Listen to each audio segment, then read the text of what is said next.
Hello and welcome to another Them Frames video.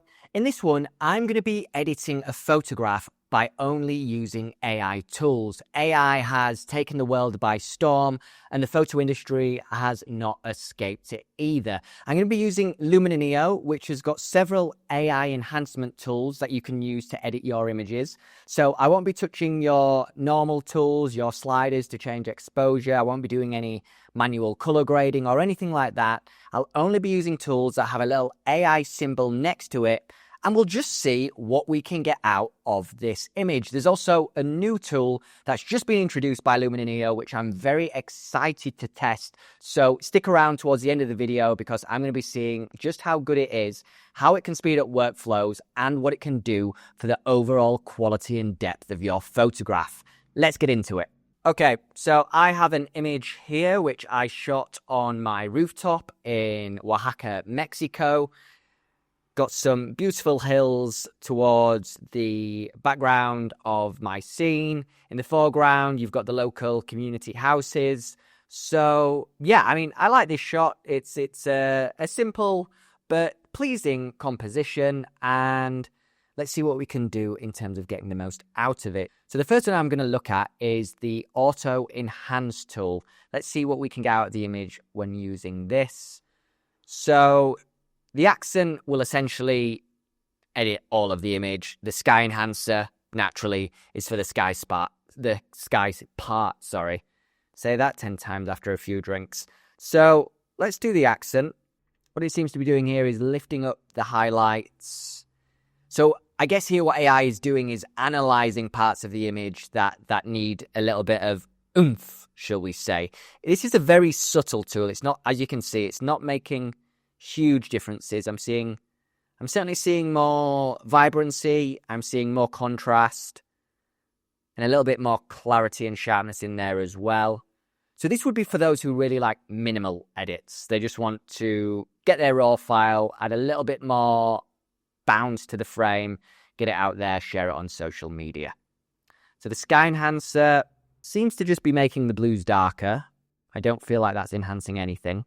The next AI feature we have is sky replacement. Now, I like the sky here. This is the sky as it is in the real world. I think the clouds are great. I like how it's balanced with a little bit of cloudlessness on the left hand of the frame, and then you've got the big clouds and the haze just over the hills as well, which I really like. But in the interest of the video, let's replace the sky. There's lots to choose from, as you can see.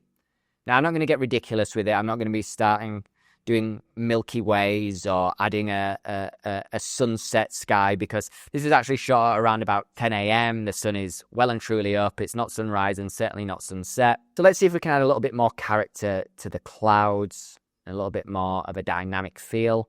So I'm going to choose this one. That seems pretty cool.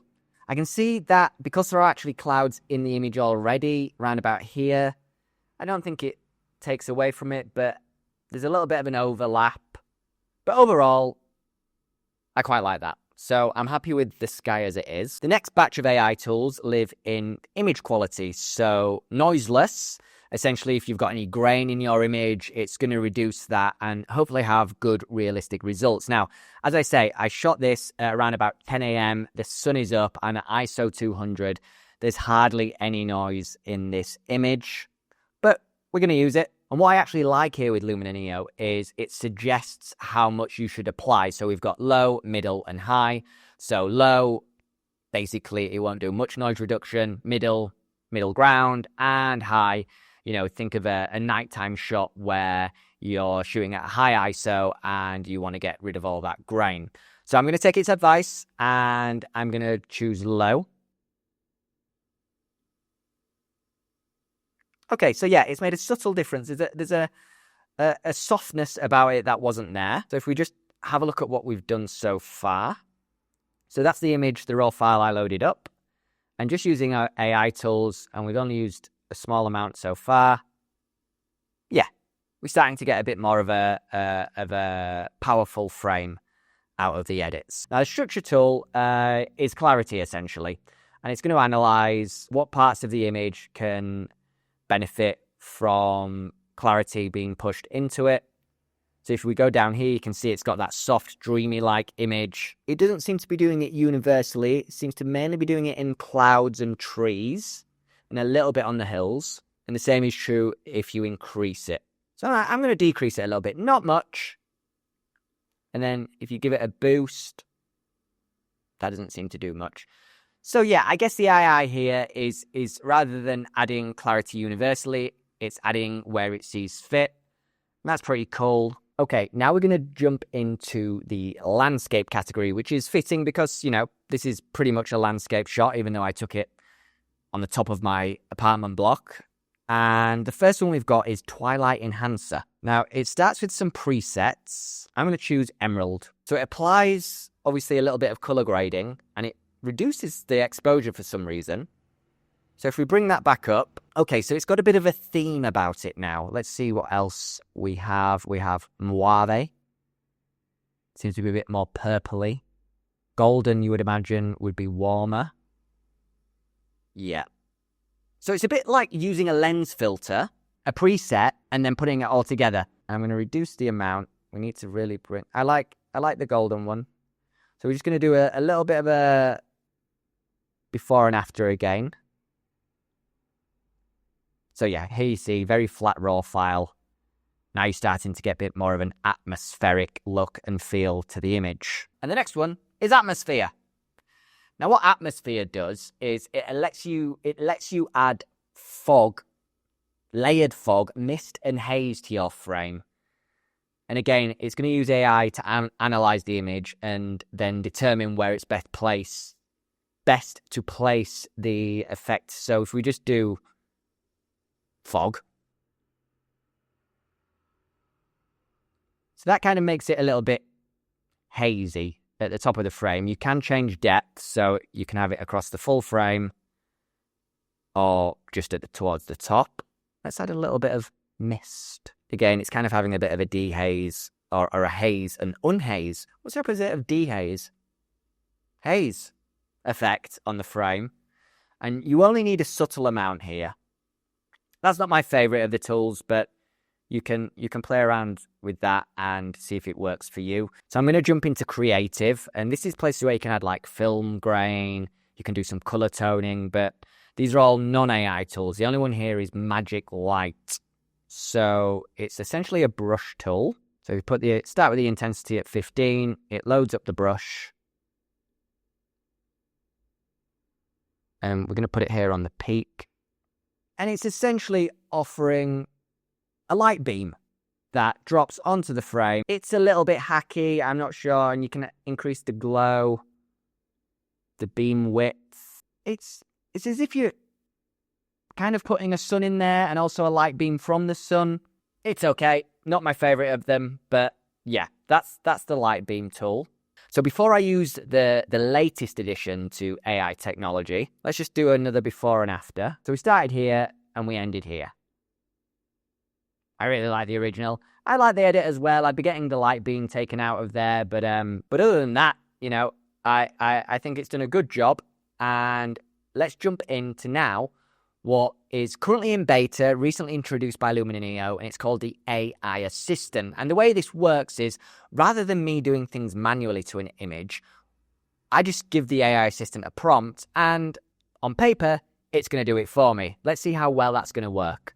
So I'm back in the frame, and we've gone back to the original raw file. I've kept the same prompt, so I'm going to lift up the shadows, add more purple hue to the blues, add global vibrancy, give the image a warmer tone. So edit 1, the image was enhanced with increased shadows and highlights, along with global vibrancy boost, and a warmer tone was added. Shadows were deepened to create more contrast and drama, while highlights were reduced to prevent overexposure. Vibrance was increased to amplify the colors, and a warmer tone was applied to shift the overall color balance towards more inviting hues. But that's what you get, which, that looks pretty cool to be fair. The second edit, further adjustments were made to exposure, highlights, and shadows to refine the tonal range. Exposure was increased to brighten the scene, highlights were reduced to prevent blown-out areas, and shadows were deepened to reveal more detail in darker regions. Color harmony adjustments were implemented to balance warm and cool colors, and subtle color shifts were applied to enhance specific hues. So I'm going to click on the second one. Okay, there is a clear change there. When it says deepen shadows, I don't know if we're using the same terminology there. And the third edit, the raw data was adjusted with temperature, tint, and exposure corrections. Temperature and tint were tweaked to refine the color temperature and hue balance, while exposure, highlight, shadows, contrast, black, saturation, and vibrance were further optimized to achieve a balanced and visually appealing image. We'll see about that. So I'll select the third one. I mean, that's certainly the worst of the three. So if I was picking one here, it would be the first edit. So, quick look again, raw file, AI edited file following a prompt. It's decent. You know, if you just want to add a couple of sentences and you want to try it out, as I say, it's still in beta, so it can get much better, which I'm sure it will, because Luminar Neo's tools usually do. But yeah, that was editing an image only using AI tools. Personally, I like full control, but if you're someone who likes to experiment, someone who likes to just take ease away or add ease to your imaging process, then I think you'll really enjoy these. I do think it did a good job. I think it gave my image overall a better look and feel, and it was fun and enjoyable to use. The AI tools worked pretty quickly. I'm doing this all on a 5-year laptop, so if you've got something newer than my M1 MacBook Air, then you're going to have an even snappier experience. But I'd love to know what you think. AI, is it all just a fad? Should we be embracing them? Let me know down in the comments and we can get a conversation going. Also, if you do like this type of content, hit a like. It really helps with the algorithm and gets my videos out there so more people can see them. Of course, do subscribe and tap that bell icon so YouTube notifies you when I next publish. Until the next one, I'm Dan. This is M Frames. See ya.